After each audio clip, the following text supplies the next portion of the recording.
કળા ક્ષેત્રે આ પડકાર રહેલો જ છે. આને આપણે બિલકુલ ના પાડી શકતા નથી. આ ડેફિનેટલી એક ચેલેન્જ હતી અને છે, આજની તારીખમાં પણ છે, પણ એ ઘણા અંશે ઓછી થઈ છે. મને એવું લાગે છે કે ફોર્મલ એજ્યુકેશન સિસ્ટમમાંથી ધીરે ધીરે આપણે બહાર આવી રહ્યા છીએ, સ્પેશિયલી આ જનરેશન છે. તો આ જનરેશન, જ્યારે હું મારી વાત કરું તો જ્યારે મારા માતા પિતાને કદાચ જઈને મેં કીધું હોત કે મારે સંગીતમાં મને રુચિ છે અને મારે સંગીતકાર થવું છે, તો કદાચ મને રેઝિસ્ટન્સ વધારે મળ્યો હોત.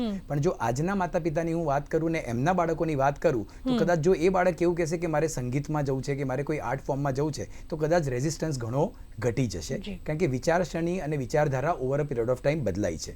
બીજું, બિકોઝ ઓફ, મેં તમને પહેલાં પણ કીધું એ પ્રમાણે, સોશિયલ મીડિયા છે, ડિજિટલ પ્લેટફોર્મ્સ છે, OTT છે, એટલે એના કારણે હવે reach of art has increased, એટલે હવે તકનો પણ વધારે સમન્વય થઈ રહ્યો છે વિથ ધી આર્ટિસ્ટ. બીજું કે આજે રીલ્સ જોઈએ છીએ આપણે, કે સોશિયલ મીડિયામાં જે નાની મોટી કળાઓ જોઈએ છે, તો આજે ઓવરનાઇટ કોઈ વ્યક્તિ વાયરલ થઈ જાય છે, ઓવરનાઇટ તમારે કંઈક કોઈક જગ્યાએ સંગીત ગાયેલું હોય, કોઈ સિક્યોરિટી ગાર્ડ કોઈ ગીત ગાય છે, ઓવરનાઇટ એ સેલિબ્રિટી બની જાય છે અને એ વ્યક્તિને જીવનમાં તક મળી જાય છે. એટલે આ બધી જે વસ્તુઓ છે એ ધીરે ધીરે પોઝિટિવિટી તરફ લઈ જઈ રહી છે ખરી, પણ સ્ટીલ આજે એક પ્લાન એ તરીકે તમારું પેશન હોવું જોઈએ અને પ્લાન બી તરીકે એજ્યુકેશન હોવું જોઈએ. હું હંમેશા એવું માનું છું કે પ્લાન એ શું હોવો જોઈએ જીવનનો, કે તમને જે ગમે છે એ તમે કરી શકો, તમે જેના માટે પેશનેટ છો એ તમે કરી શકો, જેનો તમને થાક નથી લાગતો એ તમે કરી શકો, પણ પ્લાન બી તમારી પાસે એજ્યુકેશન હોવું જોઈએ, કે in case the plan A doesn't work, education will help you survive. So મારું દ્રઢપણે એવું માનવું છે કે પ્લાન એ ઉપર ધ્યાન આપીએ,